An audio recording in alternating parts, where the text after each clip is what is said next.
Hello there, everybody. So today we are now going to get into conservatism in practice in the 1800s within their own countries. So basically, what was like the impact of the Congress of Vienna internally? Okay.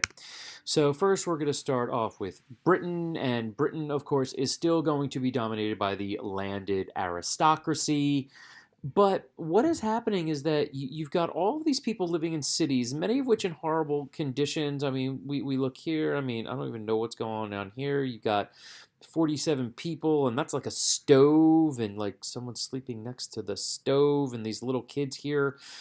Major issues in big cities like Manchester and Birmingham, and they have no representation. There's no representation of the government. There's no involvement for them.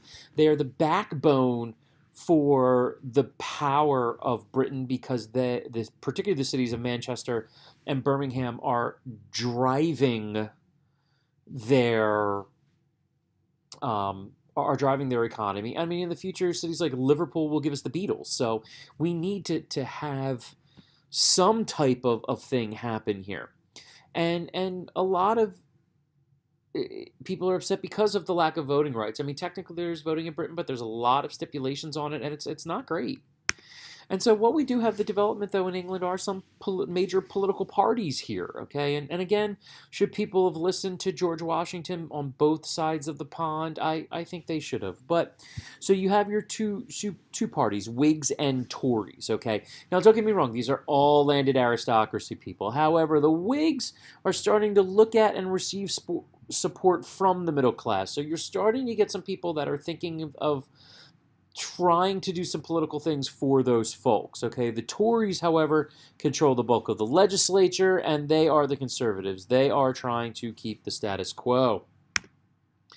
But there are problems. After 815, there were some major agricultural issues because agricultural prices were falling. So the Tory government passes something known as the Corn Law, or Corn Laws actually, of 1815, which jacked up the price of foreign grain so that local grain would be bought more, particularly corn. The problem with this, though, is inherently, for the most part, this actually helps the commoners, the landed aristocracy more, okay, because they are the ones that own the bulk of the land, so they can kind of take advantage of this. Now, on the right is actually is a pamphlet which was spread out to support the Corn Laws after they were passed because people were immediately calling for their ban. But the truth of the matter, even though they're trying to say these things, is indeed that bread prices start to skyrocket. People start to have issues buying bread and basic food, and the Corn Laws really aren't that good because they really only help a few people. This will actually result, and this is a depiction of that, of something known as the Peterloo Massacre, in which in Peterloo, 60,000 people got together to demonstrate over these laws, and local cavalry was sent in to break it up, as you see here, the people getting trampled. 11 people were killed, and then actually the government responds by banning large public meetings and making it illegal to disseminate pamphlets amongst the poor. So it's like, wait a minute, they're demonstrating because they want better laws for them, which technically they're supposed to do in Britain, but they are so conservative right now and so pro-business that they're making it illegal. So it would not be good. And so now let's swing over to France. And in France, the Bourbons are back, King Louis XVIII. However, they are going to do things a little bit differently. They are going to keep the Napoleonic Code in place, okay? Equality before the law for all people, property rights. They're going to create a bicameral legislature. That's actually a picture on the right of the entryway to the legislature. There will be a chamber of peers, which is chosen by the king. Okay, think Senate-ish, like early Senate, and a Chamber of Deputies, which is voted on by an electorate. So it is a voted-in body. The problem is only about 100,000 wealthy people are allowed to vote. Now, Louis doesn't last that long. He dies, and his fabulously dressed brother. I mean, just look at that. That is just absolutely dynamic. The robes, the tights, the crown, the two scepters. He even's got like a hand pointer thing. So Louis XVIII is going to die. His brother Charles X is going to take over. And he's just all pro-noble. He actually gives money and land back to nobles who lost stuff during the French Revolution because he thought it was ridiculous that they lost all that stuff. He is going to give more power to the church. In particular, he's going to give control over education to the church, so that's pretty strong. And he is going to try to put the legislature under control of ministers. Okay, it's called ministerial control. It's almost like how the United States of America, how we have cabinet members, but think that cabinet members would be in charge of Congress. Okay, and that's what he makes a move to do. And that's going to cause some problems in the long run, but this is what we've got initially. So understanding what the theme here is, conservatism. Okay, in Italy, so we have the Congress of Vienna. So this is how Italy looks right now. Okay, these are the countries involved. Most of them basically this area up here is dominated by the Austrians. This stuff down here is dominated by the French, and then the Pope runs the show in there. Okay, they create 9 total states, and most of it, again, is under control of Austria. Now, they are going to start to try to create some underground nationalist societies, but basically, if any of these areas step out for like a half a second, Austria is just going to come in guns blazing. So Italy is under lockdown. Spain, okay, Ferdinand the Seventh is in charge. Before him, they did have a constitutional monarchy, but that is basically eliminated. As I mentioned, there were some revolts, but then France comes in and it's put down, and we're back to a single monarchy. Now, I have this map here just to get an idea of the dominance of where Spain still is at this time. We talked about the Latin American revolts as well, but this is where they have here, and then they have this, and they have this, and they have here. Okay, look at how big the Ottoman Empire is still. Just, saying, these guys are going to last until 1917. But, you're looking at the size in Britain. I mean, my goodness, Britain's here, and then they're here, and then they're here, and then they're here, and then they're here, and here. So, pretty dominant. Prussia. Okay, Prussia's going to be very interesting. So up top here, you have King Frederick William III. Okay, he's going to rule from 1797 to 1840, and he is going to also be led by 2 guys that are going to really help him out. And Prussia had no rebellions, and they had a history of military, so they got to figure out a way to make sure that it doesn't happen to quote-unquote them. And so his main guys on the left here, Baron Heinrich von Stein, and over here, Prince Karl von Hardenberg. And they're going to come together to put some changes in to make sure that we keep this status quo. But some of these are good. They're going to abolish serfdom. Awesome. They're going to establish local and town governments. In other words, they're going to let towns kind of just do their own thing, and as long as they're like doing taxes and stuff like that, it's all cool.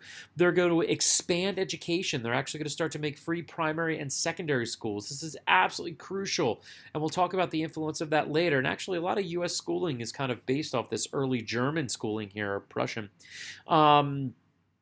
They are going to have national conscription, which means that everybody serves in the army at some point.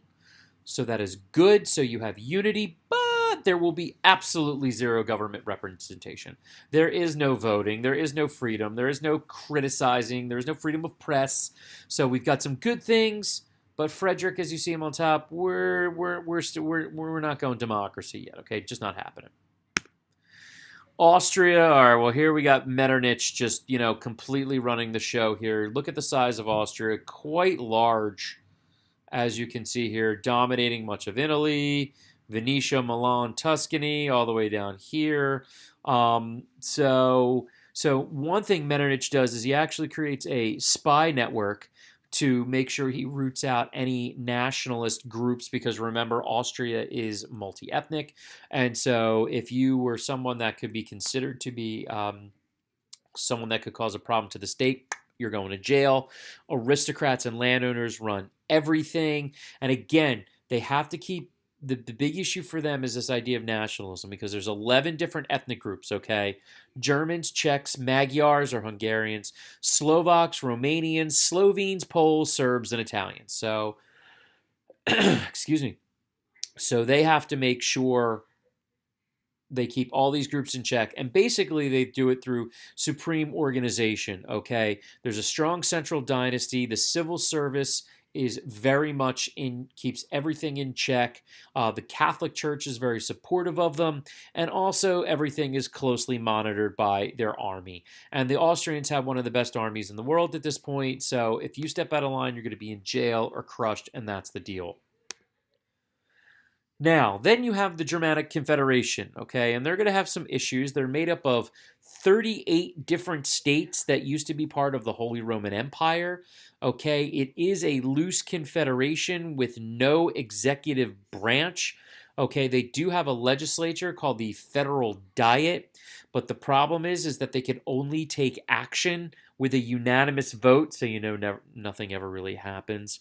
Okay, and basically the reason why they're created like this is that the Prussians, here's Prussia, Russia and Austria, they kind of wanted a buffer between them and France, and so they purposely created a weak state in between them that kept everybody out of everybody else's way and didn't cause too many problems until the creation of the Burschenschaften, right? Burschenschaften.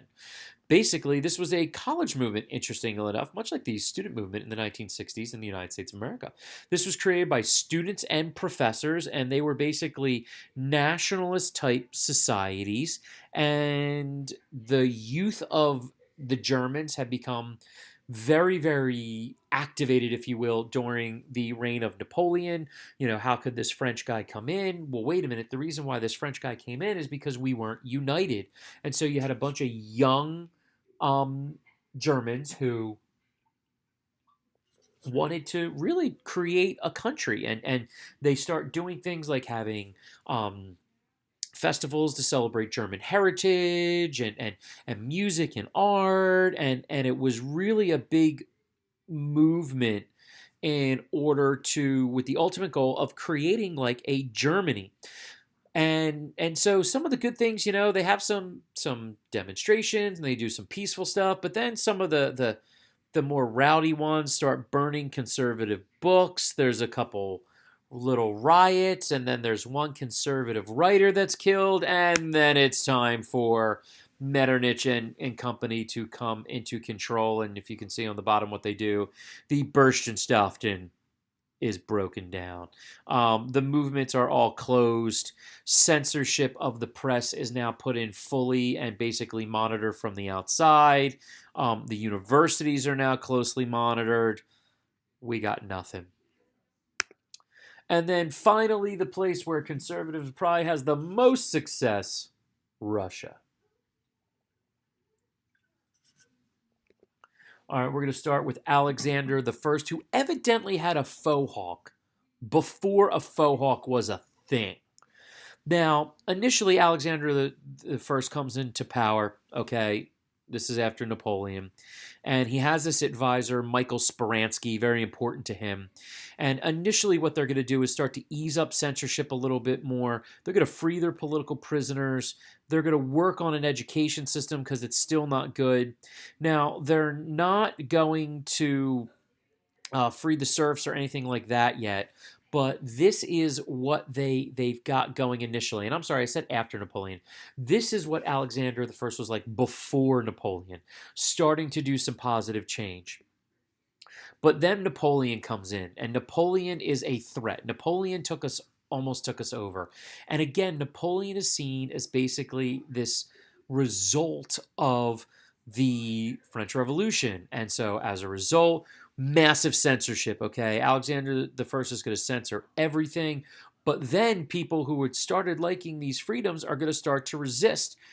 Basically, farmers and some intellectuals in northern Russia, and here's some of those folks over here, northern Russia are going to form Some of them were actually aristocrats who had served in the wars, intellectuals that didn't like censorship, and basically they want to create a constitutional monarchy and abolish serfdom.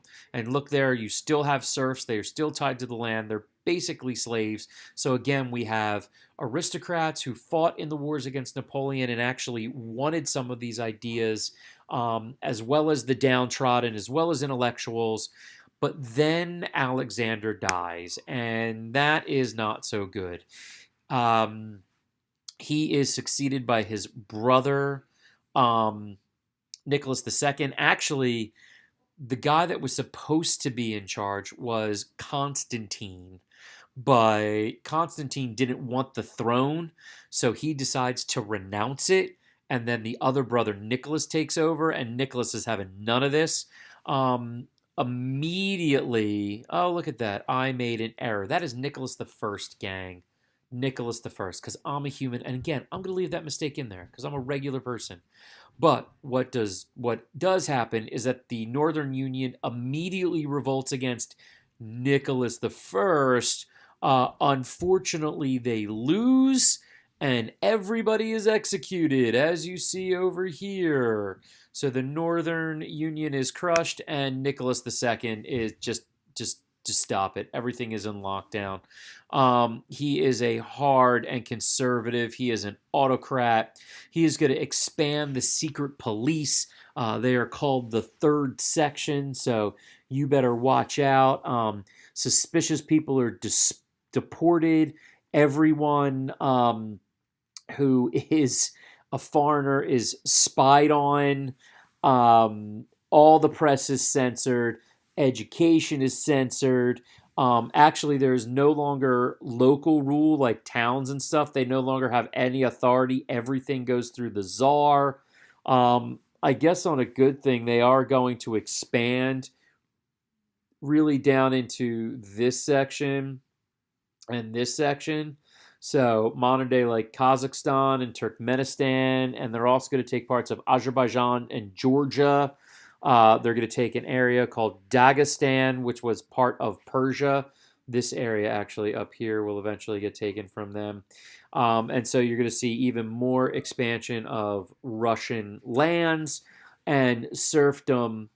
Interestingly enough, he doesn't like it. So with all that other stuff, it's all the stuff that he hates. It said, well, hey, serfdom's too far. He is going to improve crown serfs' life. So those that served under the crown. He will limit nobles' abilities to sell them. And he is actually setting up the process of banning serfdom.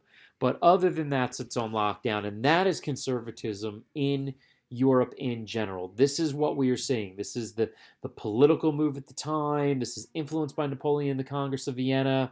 And we're going to see it continue. All right? So make sure you get notes on this stuff, guys. And I will see you soon.